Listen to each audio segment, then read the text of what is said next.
Good morning students, welcome to 5000 GK series module number 9। तो आज हम मॉड्यूल नंबर 9 में लेकर आए हैं history Mughal period part 2। Mughal period का पार्ट 1 हमने कल मॉड्यूल नंबर 8 में कवर किया था। जैसा आप जानते हैं कि 5000 जीके सीरीज़ सभी गवर्नमेंट एग्जामिनेशंस के लिए है। इसमें history, geography, polity, economy, physics, chemistry, bio, EVS के मल्टीपल टाइप क्वेश्चंस को हम लोग कवर करते हैं और इसमें 5000 सवाल होंगे 200 मॉड्यूल में। चलते हैं आज के पहले सवाल पर, जो कि मुग़ल हिस्ट्री पर है। आज का हमारा पहला सवाल है, during the Mughal period what was Narnal और लाइट आर्टिलरी। तो नरनाल किसको कहते हैं, या लाइट आर्टिलरी या छोटी बंदूकें या छोटी तोपें कैसे ले जाते थे। तो 3 तरीके की होती थी। एक तो हाथी के ऊपर ले जाने वाली, 1 carried on elephant back, 1 carried on camel back, camel के ऊपर, ऊँट के ऊपर ले जाने वाली, 1 कैरीड बाई मैन, और एक ऐसी होती थी कि जो आदमी खुद ही खींच के ले जा सकते थे। तो जो नरनाल है वो होती थी जो आदमी लेके जाते थे। If carried on back of a man तो they were called as Narnal. If carried on back of elephants, Gajnal, and if on the back of camels, Shutarnal. तो इस तरीके से 3 हो गई, एक तो नरनाल हो गई, एक गजल हो गई और एक सुत्रनाल हो गई। तो ये आदमी लेके जाता था, ये हाथी और ये ऊंट। आज का दूसरा सवाल है, who was the author of Humayun Nama.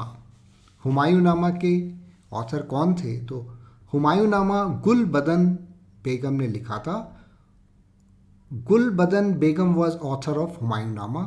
The imperial princess Gulbadan was a Perso Turkish princess, the daughter of emperor Babur of India. ये बाबर की बेटी थी। She is known for the authoring of Humayunama, the account of the life of her brother Humayun। तो हुमायूं की बहन थी गुलबदन बेगम, माँ अलग थी इनकी, तो ये इनकी सौतेली बहन थी। अब चलते हैं हम अपने क्वेश्चन नंबर 3 पर। तीसरा सवाल है आज के मॉड्यूल में, which company was authorised by Jahangir to set up a factory in Surat. तो किस कंपनी को जहांगीर बादशाह ने ऑथराइज किया था या अनुमति दी थी कि सूरत में फैक्ट्री खोलें। जो बड़ा ही इम्पोर्टेंट समय या ऑथराइजेशन था जब अनुमति दी थी उन्होंने, और ये था ईस्ट इंडिया कंपनी को। ईस्ट इंडिया कंपनी के लोग जो है लगे हुए थे कि हमें कैसे भी परमिशन मिल जाए यहाँ पर कंपनी खोलने के लिए या फैक्ट्री खोलने के लिए। तो जहांगीर ने काफ़ी सालों की बाद उनको ये अनुमति दी कि हाँ चलो खोल लो आप सूरत में। यहीं से अंग्रेज भारत में अंग्रेजों ने कदम रखा। तो वो पहले गए थे लेकिन उनको परमिशन नहीं मिल रही थी। Who is the author of आईने अकबरी। आईने अकबरी किसने लिखा है। ये अकबर के बारे में लिखा गया है और ये अबुल फजल ने लिखा था। Who among the following was an illiterate. कौन अनपढ़ था। तो अनपढ़ अकबर थे, मतलब वो उन्होंने कोई किसी से जो है एजुकेशन हासिल नहीं की थी, क्योंकि वो बहुत ही छोटी उम्र में ही राजा बन गए थे। तो उनकी पढ़ाई लिखाई सुचारू रूप से नहीं हो पाई, क्योंकि बाकी लोग 20 साल के बाद बनते थे, ये 12 साल में ही राजा बन गए थे। तो इनकी पढ़ाई नहीं हो पाई क्योंकि राजकाज संभालना पड़ गया, लेकिन ये बहुत ही विद्वान राजा थे। छठा, the original name of Tansen, the most famous musician at the court of Akbar. Akbar के दरबार में कोर्ट ऑफ अकबर तानसेन हुआ करते थे और जो कि संगीतज्ञ थे। उनका ओरिजिनल नाम था रामातनु पांडे। रामतनु पांडे थे, वो हिंदू थे और उनको तानसेन नाम से जाना जाता था। और इन्होंने बहुत ही अच्छा म्यूजिक निकाला या उस समय के बहुत ही बड़े म्यूजिशियन थे। विच one of the following term is not associated with Mughals? कौन सा वर्ड या टर्म मुगल से वास्ता नहीं रखता है? तो दाम मुगल से वास्ता रखता है, जागीर भी, मनसब भी, जिताल करके है, ये मुगल से इसका मतलब नहीं है। Mughal painting flourished during the rain of? Mughal painting, अलग अलग बादशाह का अलग अलग शौक हुआ करता था। जो मुगल पेंटिंग थी ये काफ़ी आगे बढ़ी, ये वाली कला जहांगीर के समय में। जहांगीर को पसंद था पेंटिंग करना वगैरह, तो इस कला को काफ़ी उसने आगे बढ़ाया। अब है हमारा नवा सवाल, revenue system during Akbar reign was in the hand of? जो रेवेन्यू का डिपार्टमेंट था अकबर के समय में वो किसके हाथ में था? कौन उसके इंचार्ज थे? तो राजा टोडरमल जो है वो उसके इंचार्ज थे। ये रेवेन्यू डिपार्टमेंट या राजस्व, रेवेन्यू डिपार्टमेंट को ये देखते थे। 10वां सवाल है, which of the following Mughal painters according to Abul Fazl was excellent in drawing of features? तो अबुल फजल के हिसाब से कौन सा पेंटर जो है बहुत ही एक्सीलेंट था फीचर्स को ड्रॉ करने में? तो वो थे बासवान करके, ये काफ़ी अच्छी पेंटिंग बनाते थे। Dara Shikoh finally lost the war of succession to Aurangzeb in the battle of? तो दारा शिको चाहता था राजा बनना, बादशाह बनना, लेकिन वो सामूगढ़ के लड़ाई में जो है वो हार गया था और फिर वो राजा नहीं बना।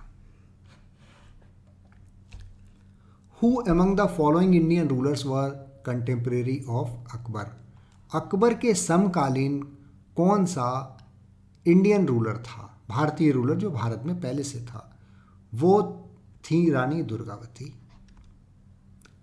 Which among the following became an integral part of Shahjahan empire? Shahjahan के एम्पायर में कौन सा एरिया उनका इंटीग्रल पार्ट था, मतलब उसी के भीतर था? अहमदनगर इंटीग्रल पार्ट था शाहजहां के एम्पायर का। Who among the following rulers gave court protection to Urdu? Urdu को किसने कोर्ट प्रोटेक्शन दिया?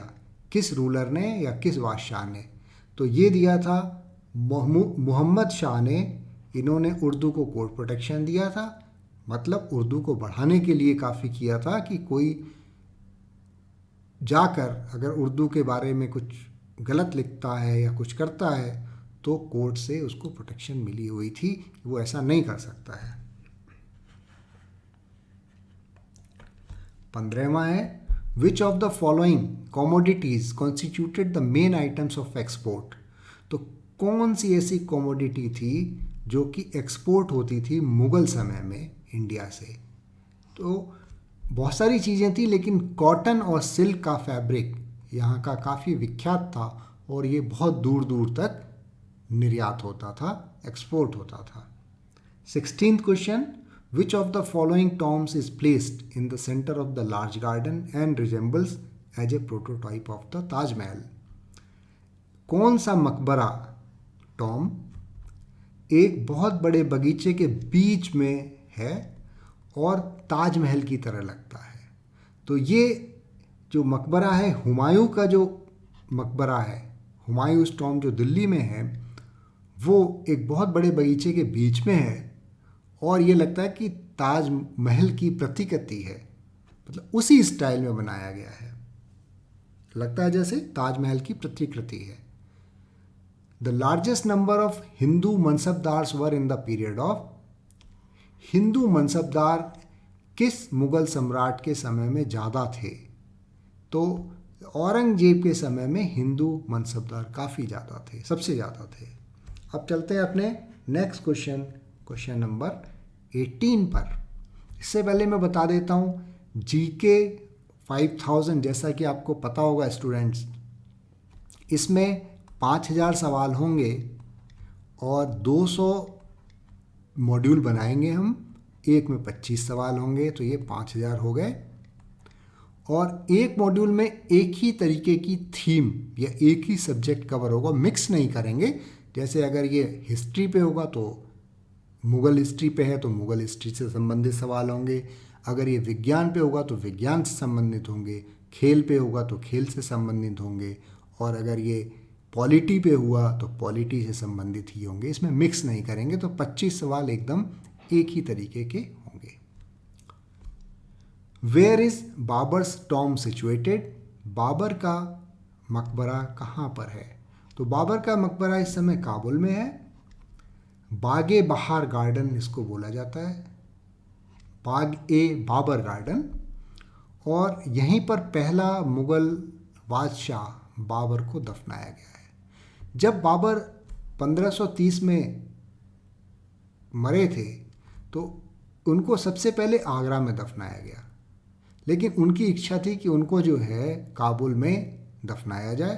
तो बाद में शेरशाह सूरी ने उनकी इस इच्छा को पूरी करके यहाँ से निकाल कर फाइनली ले जाकर काबुल में उनको दफनाया गया, तो उसी को बाबर गार्डन कहते हैं और वो काबुल में है। Who among the following prohibited the use of tobacco? किस मुग़ल बादशाह ने तंबाकू का सेवन बंद कर दिया था? तो जहांगीर ने तंबाकू का सेवन बंद करवा दिया था। कोई भी उनके राज्य में टोबैको का इस्तेमाल नहीं कर सकता था, तंबाकू का इस्तेमाल नहीं कर सकता था। अब चलते हैं अपने अगले सवाल, question number 20। On whose silver coins zodiac was depicted? जो चांदी के सिक्के थे उसके ऊपर राशियाँ, जोडिएक साइन होती हैं राशियाँ, जैसे धनु राशि हो गई, सिंह राशि हो गई, मकर राशि हो गई, तो उसके ऊपर उकेरा गया था। तो किस राजा के ज़माने में था? तो ये था जहांगीर के ज़माने में। जहांगीर ने शुरू किए थे सिल्वर के कॉइन, जिन कॉइन्स के ऊपर मान लीजिए शेर का या किसी चीज़ का जो है, जो ज़ोडिएक साइन राशियाँ जो थीं, उनका जो है चित्र इसके ऊपर बनाया जाता था। लेकिन शाहजहाँ ने बाद में इन सिक्कों को गलवा दिया था, क्योंकि मुस्लिम धर्म के अनुसार, मुस्लिम धर्म के जो रिलीजियस लीडर थे उनके अनुसार सिक्कों के ऊपर किसी भी चित्र का होना मना है। 21वां सवाल है, which Mughal emperor abolished the old custom of sijda? सिजदा बहुत दिनों से चला आ रहा था, किसने ख़त्म किया? तो ये ख़त्म किया था शाहजहाँ ने। Which one of the following tombs of Mughal emperor does not have a middle dome? किस मुगल एम्परर का मकबरा उसमें बीच में डोम नहीं है? इस तरीके से उठा देते थे बीच में अगर मकबरा बना हो, या इस तरीके से मान लीजिए,